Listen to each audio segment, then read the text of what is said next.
What's going on, my good people? Mike Hidalgo here. Thank you for joining us on another FCP Euro DIY. Today we're going to be working on a 2020 Volkswagen Tiguan SE R-Line.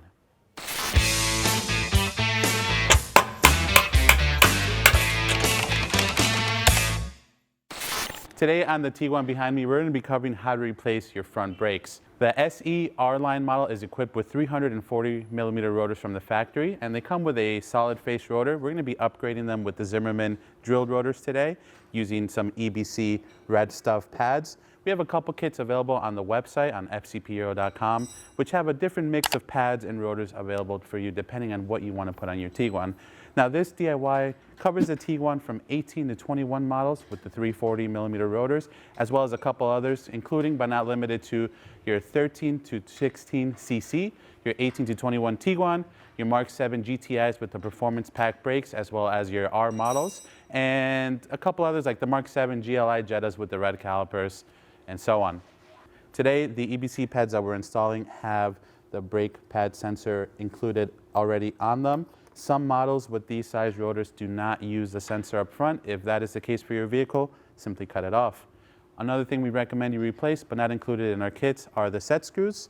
These are what hold on the rotor onto the hub. Over time, they get a little bit rusty and crusty, especially if you're in the Northeast like we are, so definitely recommend replacing them. All the links for these parts will be available in the description box below. But before we get started on this DIY, let's take a look at some of the tools we're going to need for this job. And now for tools. For this job, we have a couple basic tools as well as a couple extras and some nice to haves. Starting with a 13mm socket. I also have its counterpart of a wrench, so you can use either or for this case. Same thing goes with our 21mm socket. We have a 21mm wrench to go along with it. We have a T30 that's going to be used for our set screws. That's going to be accompanied by a 1/4" drive ratchet. You can also use a 3/8 drive in this case. I have a 1/2" drive ratchet as well that's going to be used with a 21mm impact socket, which you'll see later on. That's going to be to break the caliper carrier bolts. So if you're just replacing the pads, you won't need that, but if you're doing rotors and pads, you're going to want to remove that carrier. Along with that, we're using a tool to compress the piston back into the caliper. We have a small wire brush to get any oxidization or rust off of the hubs. We have a caliper hanger. And then this is actually a genuine Volkswagen tool to remove the plastic covers on the lugs. You can go ahead and use a right-angled pick if you don't have that original tool with you. We have two different torque wrenches here. We have a 3/8 drive and a 1/2" drive. We have some pliers, just might come in handy. And some nice to haves, but not mandatory, are some electric tools. We have an electric impact to get our wheels on and off. And we have a 3/8 drive electric ratchet just to help remove some of the hardware a little bit quicker. Some brake clean is always good to have. And most of our kits include some sort of brake paste. We like to use Liqui Moly ceramic brake paste here in the house, so we're going to go ahead and use that. Also worth mentioning, if you're working on the ground in your garage or on the driveway, make sure you have a floor jack and some jack stands to be safe. We're going to be working on the lift today, so you'll see the car up in the air. Now that we know what tools we're working with, let's go ahead and get started on this DIY. Before we get started, my good people, it is important to know whenever you're doing a brake job, the pistons are being compressed into the caliper. Most people usually just use the tool and press on the piston. You can go ahead and release the bleeder valve to release some of that fluid so it doesn't flow back up into the reservoir, but more than likely, you're just going to be compressing them without opening up the system. Now, this vehicle in specific is fairly new. The brake pads were not that worn, so the brake fluid itself has never been touched. It hasn't been changed, added to, or removed from. So my point here is whenever you're doing a brake job, you want to keep an eye on your reservoir. You want to make sure that you're not overfilling the system when you're compressing the pistons. In some cases, you may have to remove some brake fluid from the reservoir before you start your brake job. This car has never been opened. The system should be fine. We're going to keep an eye on the max level here and make sure that it doesn't overpressurize as we're compressing our pistons in. But I just want to give you that quick tip. So again, always keep an eye on the reservoir before you get started. If you're not sure, crack the cap open, take a little bit of fluid out. You can always add it later. With that being said, let's go ahead and get the car up in the air and get started on this brake job. All right, my good people, with the car situated, our first step is going to be to remove our wheel. If your vehicle still has the beauty covers over the lug bolts, go ahead and remove those using your either Volkswagen tool or some sort of right angle pick. I'm going to go ahead and pop these off. With those removed, you have 5 17mm lug bolts to remove, or 4 and a security lock one, which will still take the 17mm socket. Let's go ahead and zap those off. All right, now with our wheel off, we can go ahead and work on removing our caliper. I like to spray everything down with some brake clean just to kind of clean up my work area a little bit. And that way I also don't mind if I get brake clean on the old rotor or old pad. So do that first. To get the caliper off, you're gonna need a 13mm wrench or socket. You have two 13mm bolts that bolt into the guide pins onto the caliper carrier. Oftentimes what will happen is the guide pin will start to spin on you, so you're gonna wanna counter hold that. If you have a set of thin wrenches, you can usually fit one of those in there, or some thin needle nose pliers. I like to use this 21mm wrench to kind of go on the outside of it, and it just kind of holds everything just enough for us to break it free. We'll go ahead and do the same thing on the bottom. With both of those removed, you can now go ahead and remove the caliper and hang it off to the side. I like to use a caliper hook to kind of hang it off the coil springs. You can use a bungee cord or a zip tie, whatever you have lying around. Now the next thing is going to be to remove these old brake pads. You're going to want to hang on to at least one of them so that we can use it to compress our piston back into the caliper. Another thing to note specifically on this 2020 Tiguan is that this vehicle is not equipped with wear sensors. Neither the driver's side nor the passenger side up front have that wear sensor. So as you saw, our EBC red stuff pads had it included. We're going to go ahead and snip that off before we install them, but just something to note. Pads simply pull out from the carrier. I'm going to use a 21mm socket on my 1/2" ratchet. We have 2 bolts to remove. Now we have broken both of those loose. I'm going to use the electric ratchet just to zap them off really quick. With the caliper carrier removed, now would be a good time to inspect it and clean it. So I'm just going to use a wire brush and some brake clean to remove any residue and gunk off of the carrier here. Now we can go ahead and work on removing our rotor. It has a set screw that's held in. You're going to want to remove it using a T30. Use my T30 on my 1/4" drive ratchet. Now before I remove it all the way, I'm going to go ahead and just break the rotor free from the hub.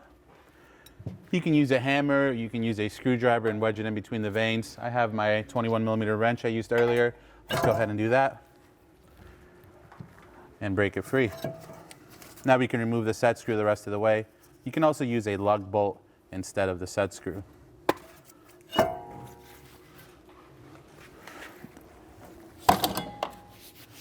The next step here would be to clean up your hub. You can wire wheel it, you can use some sandpaper. I still have the same wire brush. I'm gonna go ahead and clean this up. Careful not to breathe any of the stuff in. If you're unsure or you're in a really windy area where stuff's blowing into you, wear a mask or a respirator. And then we're going to use some of our liquid moly ceramic paste so that our new rotor can sit on here and hopefully not seize itself to the hub, so that the next time someone has to do this job, they have a better chance at getting that rotor off like we did. All right, with that situated, now we can go ahead and install our new rotor. One thing to note, these rotors are zinc coated. You don't want to get your greasy mitts on them and then have to hit the rotor with brake clean. You will deteriorate the coating a lot more than you need to. So I'm going to go ahead and clean up my hands really quick, grab those rotors and slap it on. We have our new rotor situated. Again, as I mentioned, we are installing the drilled rotors on the car. However, we do have the solid face available as well.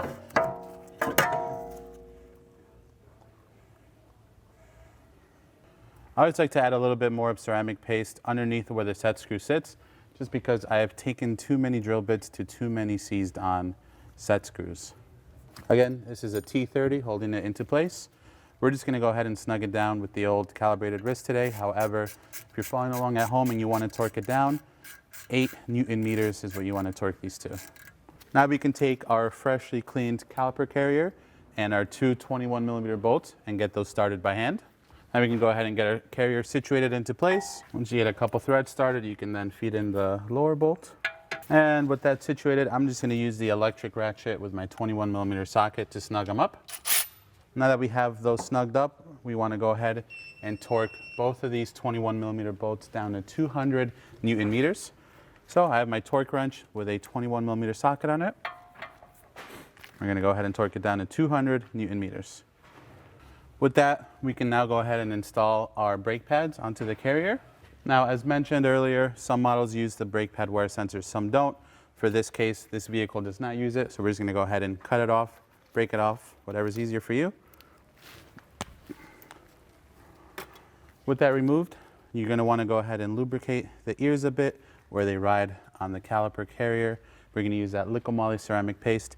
One thing to note though, the backing plate does fold over the ears.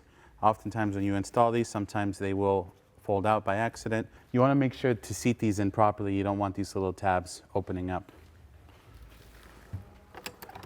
That's where I like to use these pliers and just kind of snug them down as best as possible. And from there, you can go ahead and line them up. Push the pad in towards the carrier or towards the center of the hub. And then your little ears will go in. We're going to go ahead and do the same thing for the inboard pad. We got our pad in place. We're going to push it towards the axle, if you will. This side's going to fight us a little bit more. I'm just going to use my pliers to kind of keep that little ear in check. There we go. With those pads situated, now the next step is going to be to compress our piston back into the caliper. For this, I'm going to take my old pad. I'm going to situate it onto the caliper. I'm going to take my tool and get it into place here. You want to make sure you always do this with an old pad. You never want to do it with a new pad. And the idea of using the old pad is A, you protect the new pad from being used for this, and B, you give the piston a perfectly flat surface to be compressed in nice and even. Again, just a note, if you haven't already, make sure you check your reservoir. You don't want to over-pressurize the system up there and cause a leak, or even worse, damage the reservoir. The tool should be fairly easy to compress. Once it stops, it's bottomed out. You can also visually see that it's bottomed out. Go ahead and remove that. Get rid of your old pad. And now you should have a piston fully compressed and a caliper ready to go. Now we'll go ahead and remove our caliper from the hook. Make sure you get that out of the wheel well. Don't leave it up in there by accident. Get your caliper over the pads. You want to make sure the guide pins are pushed in towards the rotor so that they don't block the caliper from being seated into place. And now we can take our two 13mm bolts and get those started by hand. You can almost get these in all the way by hand unless the guide pin starts spinning on you. At this point, I'm going to grab my 21mm wrench and my 13mm wrench, and we're just going to snug these up and then we'll torque them down. Now we're going to grab our torque wrench with our 13mm socket and torque both of them down to 35 Newton meters. With that situated, at this point we have our new rotor on, our new set screw, our new pads, carrier's all cleaned up, everything's nice and bolted down. All that's left to do is to reinstall our wheel. Now we can get our wheel mounted back on the hub. Once you line up your lug bolt holes, go ahead and get them started by hand. Now we'll use the impact just to snug them up gently. We'll lower the car down and torque them up. Now we're going to go ahead and grab our 17mm socket on our torque wrench, and we're going to torque down the lug bolts to 140 Newton meters or 103 foot-pounds. And there you have it, my good people. Another DIY in the books. Overall, a really straightforward job on the Tiguan. The driver's side is going to be identical. You just want to make sure to repeat the same steps. If you like this video, please be sure to give it a thumbs up. If you have any questions or comments on what we did today, leave them in the comment box below. And if you like this DIY and you want to see more like them, please consider subscribing. We make new ones all the time. As always, thank you so much for watching. We'll catch you in the next one.